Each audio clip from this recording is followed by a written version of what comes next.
Cinema functions, cinema media సమావేశాల్లో హీరోలను, హీరోయిన్స్ను, దర్శక నిర్మాతలను, ఇతర నటీనటులు, సాంకేతిక నిపుణులను హోస్ట్ మరియు యాంకర్స్, జర్నలిస్టులు ఇబ్బందికర ప్రశ్నలు అడగడం కామన్గా చూస్తూనే ఉంటాం. అలాంటి ప్రశ్నలకు కొందరు ఇబ్బంది పడుతూ ఏదో విధంగా సమాధానాలు చెబుతూ ఉంటే, కొందరు మాత్రం నో కమెంట్ అంటూ వదిలేస్తారు. ముఖ్యంగా సినిమా వేడుకల్లో వ్యక్తిగత విషయాలను మాట్లాడేందుకు ఏ ఒక్కరూ కూడా ఆసక్తి చూపించారు. కానీ కొందరు కావాలని మరీ వ్యక్తిగత విషయాల గురించి మాట్లాడుతూ వారిని ఇబ్బంది పెట్టడం మనం చూస్తూనే ఉంటాం. తాజాగా మెగా హీరో వరుణ్ తేజ్ ను సినిమా ఫంక్షన్ లో హోస్ట్ స్రవంతి వ్యక్తిగత విషయాల గురించి పదే పదే అడగడం జరిగింది. దాంతో వరుణ్ తేజ్ సున్నితంగా ఆమెకు కౌంటర్ ఇచ్చాడు. ప్రస్తుతం సోషల్ మీడియాలో వైరల్ అవుతున్న ఈ వీడియోకు నెటిజన్స్ తెగ స్పందిస్తూ సినిమా వేడుకల్లో ఇలాంటి వ్యక్తిగత విషయాలకు చోటు లేదు అన్నట్లుగా స్పందిస్తూ ఉన్నారు.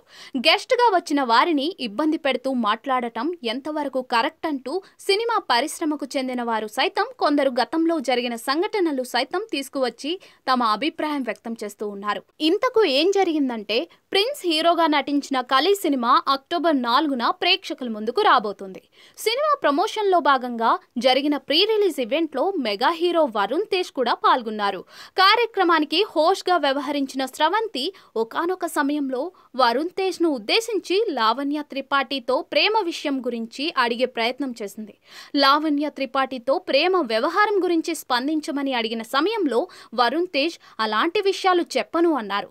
అయినా కూడా ఆమె మళ్ళీ అదే టాపిక్ ను తీసుకురావడంతో ఇది సినిమా ఫంక్షనా లేదా నా కిల్లింగ్ ఫంక్షనా అంటూ వరుణ్ అసహనం వ్యక్తం చేయడంతో యాంకర్ స్రవంతి నోరు మూసుకుంది. ఒక హీరో అలాంటి వేడుకల్లో తమ వ్యక్తిగత విషయాల గురించి మాట్లాడేందుకు ఆసక్తిగా ఉన్నారా లేదా అనే విషయాలను పరిగణలోకి తీసుకుని యాంకర్స్ ఆ ప్రశ్నలు అడగాల్సి ఉంటుంది. ఒకవేళ వారు ఇబ్బందిగా ఫీల్ అవుతున్నారు అనుకుంటే ఖచ్చితంగా వెంటనే అక్కడితో ఆపేయాల్సిందే. కానీ యాంకర్ స్రవంతి మాత్రం మళ్ళీ అవే ప్రశ్నలు వేయడంతో వరుణ్ తేజ్ కు అసహనం కలిగింది. అందుకే ఇదేమైనా నా కిల్లింగ్ ఫంక్షన్ అనాల్సి వచ్చిందని నెటిజన్స్ అభిప్రాయం వ్యక్తం చేశారు. ఇకపై అయినా స్రవంతి వంటి యాంకర్స్ సినిమా ఫంక్షన్స్ లో సెలబ్రిటీలను పదే వ్యక్తిగత విషయాల గురించి ప్రశ్నించే సమయంలో ఆలోచించాల్సిన అవసరం ఉందని నెటిజన్స్ అభిప్రాయం వ్యక్తం చేస్తున్నారు.